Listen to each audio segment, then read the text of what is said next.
Shalom, selamat datang di artikel View. Assalamualaikum warahmatullahi wabarakatuh. Hai sahabat Ariel Wibowo, apa kabar kalian semuanya? Semoga kalian baik-baik saja. Untuk teman pekerja yang jauh perantau dalam negeri atau di luar negeri, yang jauh dari keluarganya seperti admin, semoga kalian semuanya dilindungi dan diselamatkan dalam pekerjaan masing-masing.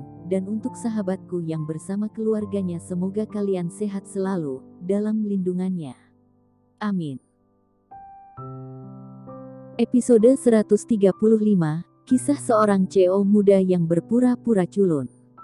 Mendengar kalimat ini, Saiful terkejut, secara keliru berpikir bahwa Darius menyalahkannya, dan dengan cepat menjelaskan, jika Anda ceroboh untuk sementara waktu, kemenangan kecil lebih baik daripada 10 mata.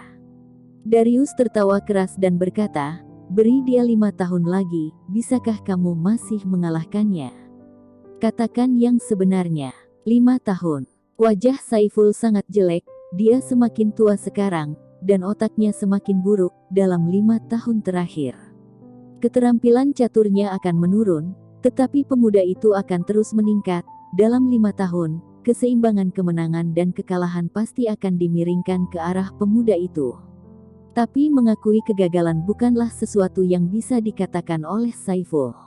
Sebagai seorang tokoh terkemuka, yang terpenting adalah wajah. Bagaimana mungkin mengakui kekalahan di depan seorang pemuda?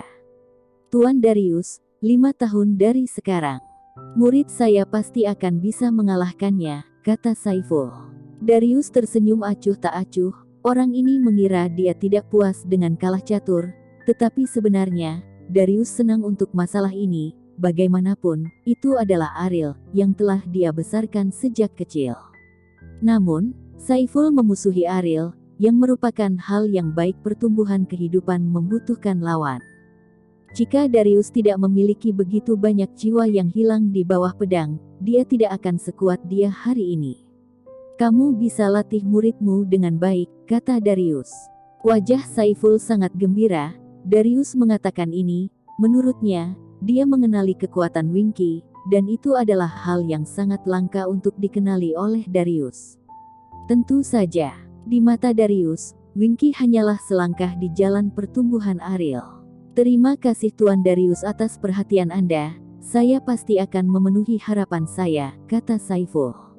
Melihat Tuan Darius tidak berbicara, Saiful bertanya dengan rasa ingin tahu, Tuan Saiful, saya tidak tahu mengapa Anda datang ke Bandung kali ini. Saiful tinggal di Jakarta dan tidak pergi selama bertahun-tahun, jadi Saiful sangat ingin tahu tentang apa yang terjadi yang dapat mendorongnya untuk tampil sebagai pria besar.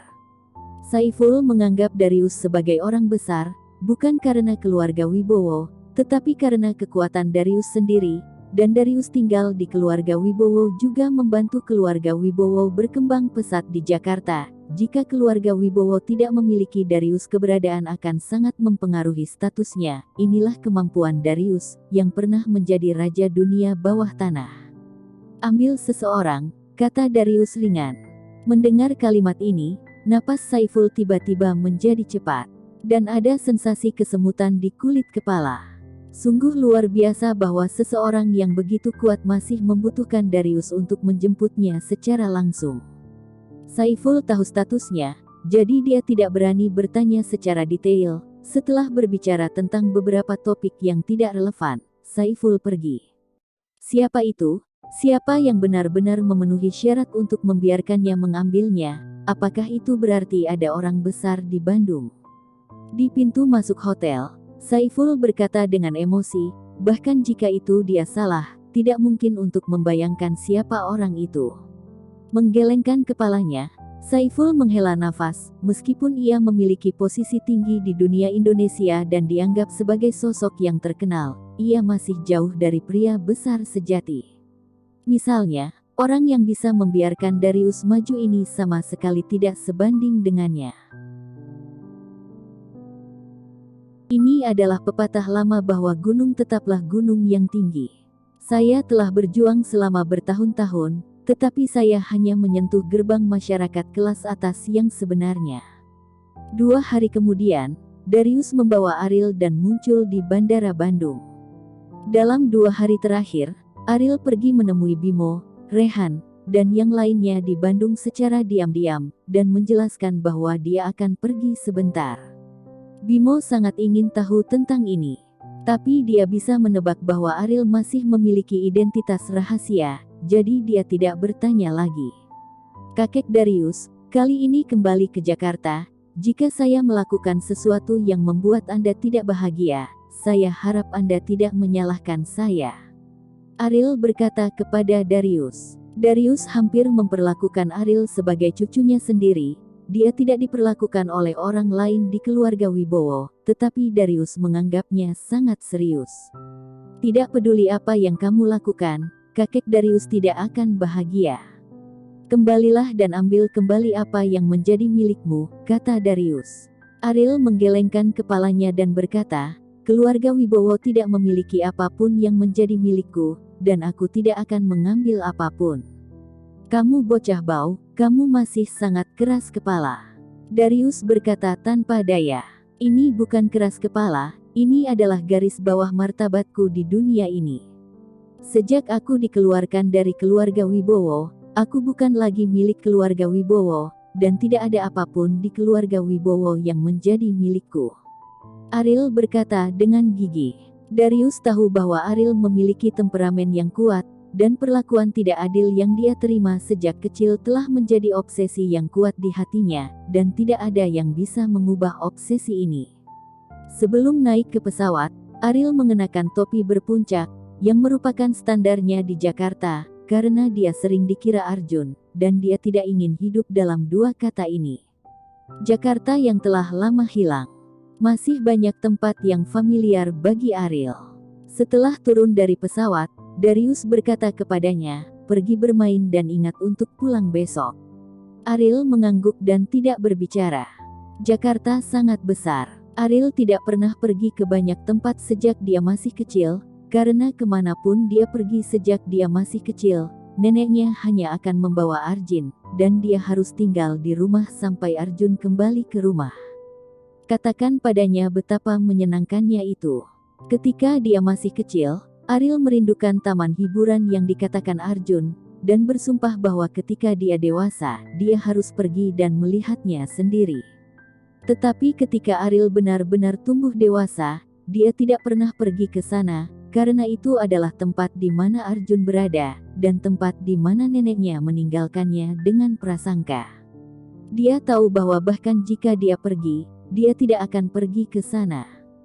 Gedung perusahaan IMIP. Sebagai adipati agung yang terkenal di Jakarta, perusahaan IMIP juga terlibat dalam banyak industri, dan Adrian, ketua perusahaan IMIP, memiliki status tinggi di Jakarta. Meskipun dia tidak dapat bergabung dengan lingkaran keluarga besar itu, sebelum ini, masih akan ada banyak orang yang memberinya wajah. Ariel tidak memiliki izin kerja dan dihentikan oleh petugas keamanan perusahaan. Sikap penjaga keamanan sangat kasar, dan langsung menyuruh Ariel menyingkir, dengan tatapan memarahi, jelas memandang rendah orang. Biarkan Adrian keluar, kata Ariel ringan. Keamanan mendengar ini. Dia tertawa tak terkendali. Bajingan, apa-apaan kamu? Apakah kamu layak bertemu dengan ketua kami? Penjaga keamanan itu mencibir. Apakah itu layak? Biarkan dia keluar. Kamu secara alami akan tahu, kata Ariel. Kamu cepatlah, jangan ganggu pekerjaan saya, dan katakan omong kosong, jangan salahkan aku karena tidak sopan, dan jangan lihat orang seperti apa aku ini, tapi ingin bertemu ketua kita.